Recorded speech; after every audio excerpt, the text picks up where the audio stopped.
हनुमान जी का पुजारी था और प्रत्येक मंगलवार का व्रत रखता था। राजस्थान के अंदर सालासर एक गांव है, वहाँ पर हनुमान जी का एक मंदिर था, वहाँ जाया करते थे प्रतिवर्ष एक बार। हनुमान चालीसा 7 बार करता था और गीता जी का पाठ भी किया करता था।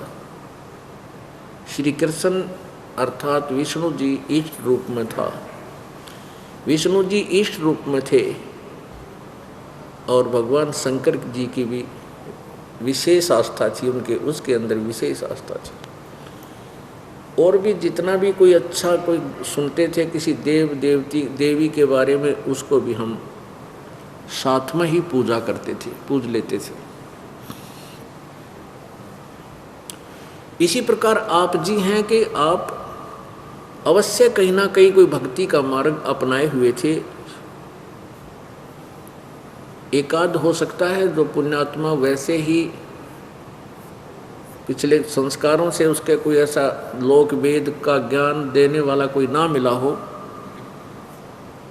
तो दूसरी बात है, अन्यथा जो पुण्यात्माएं होती हैं वो परमात्मा के लिए कहीं ना कहीं कोई ना कोई साधना अवश्य कर रही होती है। तो जो साधनाएं हम कर रहे होते हैं वो साधना ठीक हैं या गलत हैं, क्योंकि गीता जी अध्याय नंबर 16 के श्लोक नंबर 23 में कहा है कि शास्त्र विधि को त्याग कर जो मनमाना आचरण करते हैं, मनमाना आचरण मीन अपनी मर्जी से जो भी किसी ने कुछ मंत्र दे दिया उसका जाप शुरू कर दिया। कोई किसी वार को व्रत रखता है, कोई सोमवार को, कोई मंगलवार को, कोई बृहस्पतिवार को। और कई श्रद्धालु विशेषकर एक मंत्र जो गायत्री मंत्र माना जाता है उसका जाप तो प्रत्येक प्राणी हिंदू भक्त के मुंह पर था और सभी ये जानते थे कि ये बहुत मोक्षदायक मंत्र है, इस मंत्र से गायत्री मंत्र से सब लाभ हो जाता है। तो इस तरह की हम साधना करते थे। कोई जय राम जय जय राम, कोई सीताराम राधे श्याम ताली बजाते थे और कोई राधे राधे श्याम मिला दे, यानी जो भी जिससे कुछ सुन लिया भक्ति के बारे में वो पुण्यात्मा उसी का रट लगा देती है। तो ये सब शास्त्र विरुद्ध साधनाएं थी।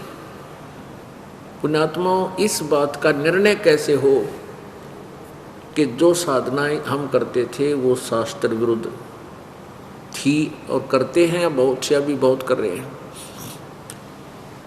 उसके लिए हमने अपने सदग्रंथों को ही प्रमाण मानना होगा। गीता जी एक अमृत ज्ञान युक्त बुक है, होली बुक है, पवित्र पुस्तक है और प्रत्येक हिंदू समाज में विशेषकर गीता जी का विशेष आदरणीय स्थान है। और हिंदू समाज के जो श्रद्धालु हैं वो तकरीबन गीता जी का पाठ नित्य करते हैं। वो किस उद्देश्य से करते हैं? इन नकली संतों ने, ऋषियों ने, इन कलयुगी संतों ने उस गीता जी का प्रारूप बिगाड़ दिया। उन्होंने अपनी सोच से लिख दिया कि गीता जी के दूसरे अध्याय का पाठ करे, प्रतिदिन 40 दिन पाठ करे तो उसको ये लाभ हो जाता है, उसको पुत्र प्राप्ति हो जाती है, उसको फलाना काम हो जाता है, उसके सारे काम सर जाते। और किसी को 12वें अध्याय का प्रत्येक अध्याय के बारे में कोई ना कोई एक ऐसी टिप्पणी कर रखी है कि उसने इसका पाठ किया था, उसको ऐसे लाभ होगा। तो ये श्रद्धालु उनके पाठ करने पर लग गए, क्योंकि पुण्यात्मा जब को प्यासा है, प्यासे को जल चाहिए और उस प्यासे आत्मा को कोई भी कह दे कि आप इधर जाइए, वो दौड़ा जाता है, फिर कहे इधर जाइए तो उधर भी भाग लेता है और जब तक उसको जल मिला नहीं वो तलाश में रहता है। इसलिए उनके द्वारा दिए गए इस तरह की टिप्पणियों को प्रत्येक पुण्यात्मा ने स्वीकार कर रखा था। अब गीता जी अध्याय नंबर 16 के श्लोक नंबर 23 में तो ये कहा है कि शास्त्र विधि को त्याग कर जो मनमाना आचरण करते हैं उनको कोई लाभ नहीं होता, न उनकी गति होती है, न उनका कार्य, उनको सिद्धि प्राप्त होती है और न ही कोई सुख प्राप्त होता, अर्थात यूजलेस। और परमात्मा की भक्ति हम इन 3 कामों के लिए करते हैं। एक तो हम संसार में कुछ हमें राहत मिले, हमारे कर्म दंड मोक्ष हों, पाप कर्मों का दंड हमें ना मिले, ये अक्षमा हो। और दूसरा ये कि हमारे अंदर भक्ति की कुछ शक्ति आवे, सिद्धि, क्योंकि भक्ति की शक्ति से ही हम परमात्मा को प्राप्त करेंगे। सिद्धि का अर्थ होता है जैसे कोई क्रिया करने से जो उसका अंतिम प्रारूप बनता है, जैसे जहाज बनाता है वैज्ञानिक, तो उसका उद्देश्य जहाज बनाने का ये था कि ये आसमान में उड़े और बहुत तेज स्पीड से हम आ जा सके।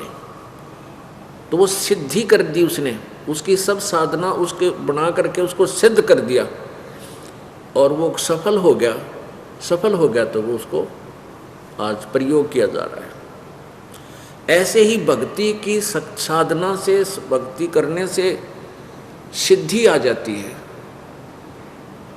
वो सिद्धि होती है। सिद्धि माने हमारा जो हम उद्देश्य था वो पूरा हो गया।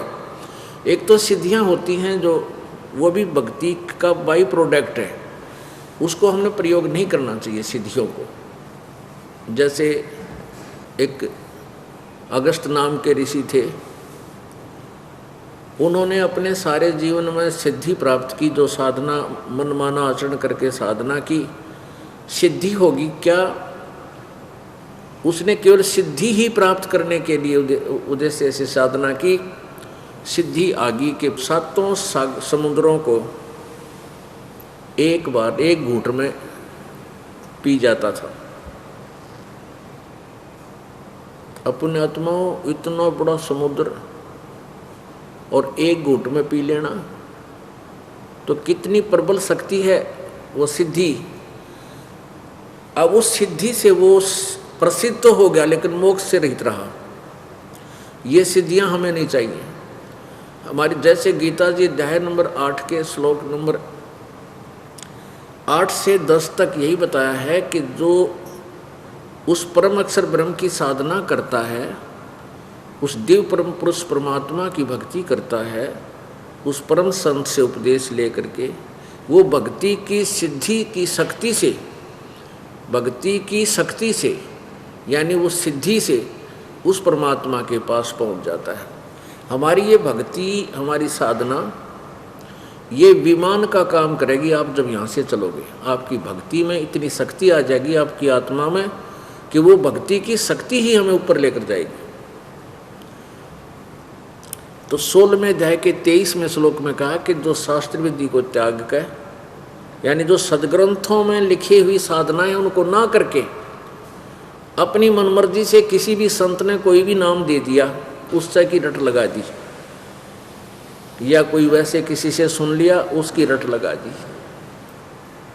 तो उससे उसको कोई ना तो सुख हो, ना सिद्धि प्राप्त हो और ना ही उसकी गति हो, मोक्ष नहीं हो सकता। तो यूजलेस, व्यर्थ।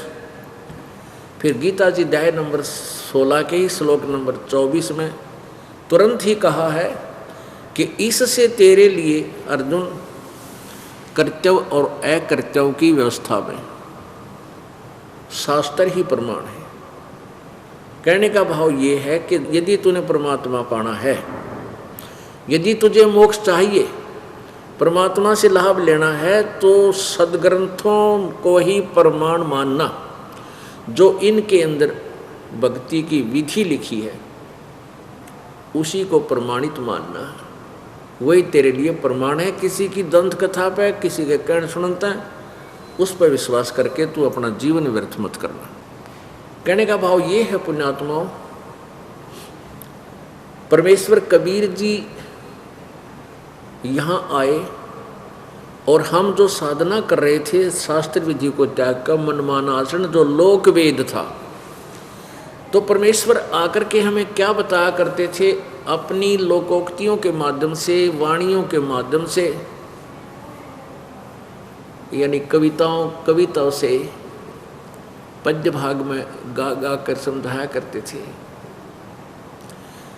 अपने आप एक संत की भूमिका की, आप ही एक भक्त बने, दास बने, कि एक साधु में, एक संत में यानी भक्त में कैसे लक्षण होने चाहिए, कितना विनम्र हो, कोई अच्छा कहे चाहे बुरा कहे, यदि आपको पता है कि हमारी क्रिया सही है, निर्णय आपने कर लिया है कि हमारी जो साधना और हमारा ज्ञान सही है, तो कोई कुछ भी आपको कहता रहे, आपको कोई परवाह नहीं करनी चाहिए। तो वो सब लक्षण परमात्मा कबीर जी में ही थे जब वो परमेश्वर यहाँ 120 वर्ष रहे।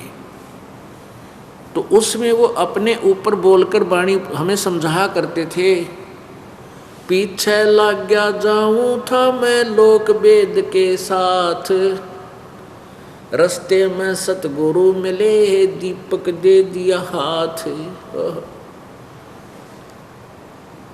परमेश्वर कबीर जी अपने ऊपर ढाल रहे हैं कि पीछे लग गया जाऊं था। जैसे ये दास पहले लोक वेद के आधार से पूजाएं करता था और इस भक्ति मार्ग के रास्ते में, इस भक्ति के राह में, परमात्मा की प्राप्ति वाले मार्ग में, रास्ते में सतगुरु मिल गए। उन्होंने ये तत्व ज्ञान रूपी दीपक थमा दिया हमारे हाथ में। अब बगैर टॉर्च के, बगैर रोशनी के हम जंगल में अंधेरे में घूम रहे थे, जिधर भी चल दिए पता नहीं कहाँ जा रहे हैं, कोई मार्ग दिखाई नहीं देता था, पर चल अवश्य रहे थे। अब हम इस तत्व ज्ञान की रोशनी में और मार्ग देखकर चलेंगे। हम इधर उधर ऊबड़ खाबड़ रास्तों पर नहीं जा सकते, तो हम सफल होंगे, अन्यथा हम यहीं रह जाते और असफल हो जाते। परमेश्वर कबीर जी कहते हैं कि पीछे लग गया जाऊं था मैं लोक वेद के साथ, और रास्ते में सतगुरु मिल गए, दीपक दे दिया हाथ। ये तत्व ज्ञान रूपी टॉर्च दे दी, और अंधेरे, अज्ञान रूप अंधेरे में भटक रहे थे, ये अपना सीधा मार्ग पकड़ लिया।